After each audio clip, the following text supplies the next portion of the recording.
आप देख रहे हैं फ्रीडम एक्सप्रेस। मैं हूं अंजरुल बाही। मुजफ्फरनगर में किसानों की महापंचायत हुई।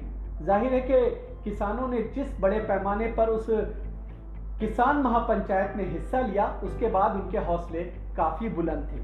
अब जिस तरह की घटनाएं पिछले दिनों खास तौर से करनाल में घटित हुई और वहां के एसडीएम की तरफ से जिस तरह से किसानों पर लाठी बरसाई गई, किसान खासा नाराज है। किसानों की मांग है कि एसडीएम के खिलाफ तुरंत कार्रवाई की जानी चाहिए। किसानों को लगता है कि शायद एसडीएम की हौसला अफजाई की जा रही है, उसकी पदोन्नति की गई है। यही वजह है कि अब किसानों ने अपना मोर्चा संभाल लिया है और साफ तौर पर कह दिया है कि जब तक कि एसडीएम के खिलाफ एक्शन नहीं लिया जाता तब तक कि वो वहां से नहीं हटेंगे। उनकी मांगे अगर नहीं मानी गई तो जाहिर है कि सरकार भी चली जाएगी। साफ ऐलान कर दिया गया है किसानों की तरफ से। हमारे साथ इस वक्त प्रोफेसर वीके त्रिपाठी साहब मौजूद हैं, जो किसानों की राजनीति जिस तरह से आजकल हो रही है और जहां जहां प्रदर्शन होते हैं, प्रोफेसर त्रिपाठी वहां जाते हैं, चीज़ों को जानने और समझने की कोशिश करते हैं। जाहिर है कि वो हमारे साथ हैं तो हम उन्हीं से चीज़ों को समझने और जानने की कोशिश करते हैं। त्रिपाठी जी, बहुत स्वागत है आपका। करनाल की घटना आपने देखी, जाहिर एक छोटी सी मांग थी और सरकार का जो अड़ियल रवैया है कि उस एसडीएम के खिलाफ किसी तरह का कोई एक्शन नहीं लिया जाएगा, कोई कार्रवाई नहीं की जाएगी। सिर्फ किसान यही कह रहा है कि उसके खिलाफ एक्शन लिया जाना चाहिए।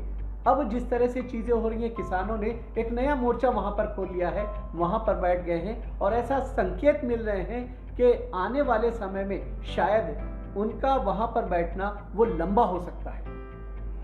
ऐसा है कि किसानों का जो आंदोलन है वो बड़े मुद्दे को लेकर है। ये बहुत छोटा सा मुद्दा बीच में आ गया है और ये सिर्फ रिफ्लेक्ट इस बात को करता है कि हमारे मुल्क की जो ब्यूरोक्रेसी है वो किस तरीके से अवाम पर हावी है। जैसे अंग्रेजी राज में होता था ना कि पुलिस वाले को देखा तो लोगों की चिट्ठी पिट्टी गुम हो जाती थी, उसी मेंटेलिटी की हमारी का पूरा प्रशासन, पूरी पुलिस है इस वक्त। और ख़ासतौर से जब से ये हुकूमत आई है, 7 बरस हो गए, तब से इसी किस्म का एरोगेंस इनमें आया है कि पब्लिक का रिप्रेजेंटेटिव हो, कोई चाहे एमएलए हो, एमपी हो, पंचायत का प्रधान हो, इसकी कोई वजूद नहीं है। पीएमओ हुकूमत चला रहा है, मुट्ठी भर लोग बैठ के, बाकी इनसे कहते हैं पेंशन ले जाओ, तुम तो अपनी सांसद की पेंशन ले जाओ, एमएलए की पेंशन ले जाओ।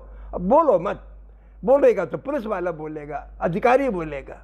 ये सिर्फ एक्सप्रेशन दिया उसे एसडीएम ने, बहुत ही घटिया चीज़ कही उसने। उसको सस्पेंड तो फौरन मुअत्तल किया जाना चाहिए। लेकिन ये तो बदकिस्मती ये है कि सारी की सारी पुलिस और प्रशासन का मेंटेलिटी यही बन गई है कि जो आदमी हुकूमत, जो आजकल पार्टी है, नेहरू छोटी सी पार्टी है, कहने को तो बहुत बड़ी देश पे हुकूमत है उनकी, लेकिन दरअसल वो देश के मुश्किल से 10% लोगों को रिप्रेजेंट करती है। वोट भले ही वो 40% ही मिल गए हों। ये हिंदुस्तान के एलीट को रिप्रेजेंट करने वाली पार्टी है। उसके दायरे का हर आदमी उनके लिए गैर है और दबा के रखो, कुचल के रखो, इस मेंटेलिटी की है। तो किसानों ने अच्छा बात उठाई है और कि इस एसडीएम ने खुले तौर पर कहा है कि बुरी तरीके से पेश आओ, इनके खिलाफ कुचल के रखो, इनको दबा के रखो, मारो पीटो। ये बात जो उसने कही है उसकी तो सजा उसको मिलनी ही चाहिए, लेकिन किसानों को अपने बड़े मुद्दे से भटकना नहीं चाहिए। लेकिन एक चीज़ आपसे ये समझना चाहेंगे, दिल्ली के चारों तरफ किसान जाहिर है कि पिछले 9 महीने से बैठा हुआ है। अब जिस तरह से हरियाणा के करनाल में एक नया मोर्चा बना है तो जाहिर है कि ये सरकार के लिए परेशानी की बात रहेगी और ऐसे में सरकार का जो रवैया है वो कहीं ना कहीं ये कहा जा सकता है कि बहुत ज़्यादा दुखदाई हो सकता है। ये बात तो सही है, लेकिन इसका असर लार्जली जो स्टेट गवर्नमेंट है उस पर पड़ना चाहिए। मुझे तो उम्मीद थी कि इसके बंगाल के चुनाव के बाद जिस तरीके से फजीयत हुई इनकी बीजेपी की, उसके बाद हरियाणा की सरकार गिर जाएगी। लेकिन ताज्जुब है कि वो सरकार गिरी नहीं। लेकिन हो सकता है कि करनाल का ये जो अभी मसला उठा, इससे सरकार पर दबाव बनेगा, ख़ासतौर से जो गैर भाजपाई उनको सपोर्ट मिल रहा है, इंडिपेंडेंट एमएलएज का और वो एक दुष्यंत चौटाला की पार्टी का जो समर्थन है, हो सकता है कि वो लोग विचार करें। तो ये बात तो खैर जो बड़ा आंदोलन मुल्क में चल रहा है किसानों का, मुल्क की राजनीति की शक्ल बदलने का, और कॉरपोरेट मुखी खेती कानून लाने के खिलाफ जो माहौल बनाया किसानों ने, उस पर फोकस करना चाहिए और अपना ये विरोध भी करनाल में जो चालू हुआ वो चालू रखें, लेकिन बड़े मकसद को भी सामने रखें।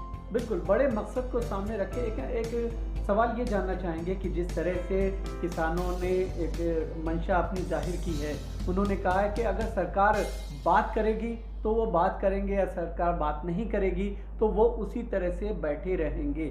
जाहिर है कि 70% से अधिक जो देश के लोग हैं वो कृषि पर ही आधारित हैं, और ऐसे में इतने बड़े सेक्टर को जिस तरह से नज़रअंदाज किया जा रहा है सिर्फ चंद कारपोरेट घरानों के लिए, ये कितना देश हित में आपको लगता है? देश हित में तो रत्ती भर नहीं है, लेकिन ये मैं मानता हूँ कि हिंदुस्तान की राजनीति में आम आदमी का वजूद ना के बराबर है। ये सारी खासतौर से जो मौजूदा राजनीति है वो तो प्रोपेगेंडा की राजनीति है, व्यापारी वर्ग द्वारा चलाई जा रही है। मीडिया इमेज खड़ी करता है। मोदी जी को गुजरात के बाहर कोई जानता नहीं था, बहुत कम लोग जानते थे, और उनकी जो शोहरत थी वो एक भले इंसान की नहीं थी, जो जानते भी थे उनको, तो वो एकाएक उनकी इमेज बना दी गई, व्यापारी तबके ने बना दी वो। और इंटेलेक्चुअल तो हमारे मुल्क का ऐसा बहक गया है कि उसको तो बहुत ही नैरो फोकस है उसका। साइंस तो अच्छी कर लेगा, इंजीनियरिंग अच्छी कर लेगा, लेकिन इंसानियत का दर्द समझ नहीं सकता वो। तो ऐसी सूरत राजनीति की बन गई है। मुझे लगता है कि ये किसान आंदोलन इन सबको झटका देगा। ठीक है, उन्होंने कहा कि सरकार हमारे लिए कोई प्रपोजल लेके आएगी, बातचीत हम बात करेंगे, हम वरना बात करने नहीं जाएंगे, ये तो ठीक है उनका कहना, लेकिन ऑटोमेटिकली अगर वो उस भवन का घेराव करके रखते हैं कुछ दिन तो सरकार पे दबाव पड़ेगा। बिल्कुल, सरकार पे दबाव पड़ेगा अगर वो इसी तरह से जो सचिवालय है, मिनी सचिवालय, उसका घेराव किए रहते हैं। जाहिर है कि अब सरकार को ये तय करना है कि आखिर किसानों से किस तरह से बात करनी है, क्या जिस तरह से अधिकारी ने बयान दिया उसके खिलाफ क्या कुछ जो है एक्शन लिया जाना चाहिए। ये सरकार पे अब निर्भर करेगा कि किसानों के साथ वो बातचीत करे या उस अपने अधिकारी के खिलाफ एक्शन ले। तो इस प्रोग्राम में फिलहाल इतना ही, इजाज़त दीजिए।